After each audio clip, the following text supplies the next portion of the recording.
দেশের গুরুত্বপূর্ণ ৬টি সিটি কর্পোরেশনকে আরও সচল ও জনবান্ধব করার লক্ষ্যে নতুন রাজনৈতিক প্রশাসক নিয়োগ দিয়েছে সরকার। এই সিদ্ধান্তের ব্যাখ্যা দিয়ে স্থানীয় সরকার মন্ত্রী মির্জা ফখরুল ইসলাম আলমগীর জানিয়েছেন, সরকারি কর্মকর্তারা জনগণের সাথে সেভাবে সম্পৃক্ত হতে পারে না, যা রাজনৈতিক ব্যক্তিরা পারেন।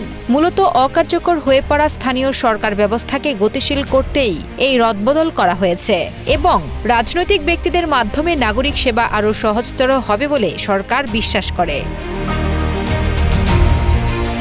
স্থানীয় সরকার নির্বাচন দলীয় প্রতীকে হবে কিনা এমন প্রশ্নে মন্ত্রী জানান, এই বিষয়ে চূড়ান্ত সিদ্ধান্ত জাতীয় সংসদে নেওয়া হবে। তবে নির্বাচনী প্রস্তুতি সম্পর্কে তিনি ইঙ্গিত দেন যে যেসব সিটি কর্পোরেশনের মেয়াদ শেষ হয়েছে সেখান থেকে ভোটের প্রক্রিয়া শুরু হবে।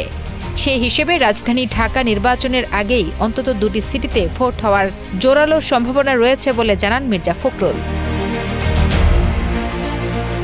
এদিকে দায়িত্ব নিয়েই নতুন প্রশাসকরা মশা নিধন, যানজট নিরসন ও রাস্তাঘাট মেরামতের মতো জনগুরুত্বপূর্ণ কাজে নামার অঙ্গীকার করেছেন। নাগরিক ভোগান্তি কমাতে তারা ৬০ দিনের একটি বিশেষ কর্মসূচি হাতে নিয়েছেন। প্রশাসকের দাবি, জনগণের সেবা নিশ্চিত করাই হবে তাদের প্রধান অগ্রাধিকার।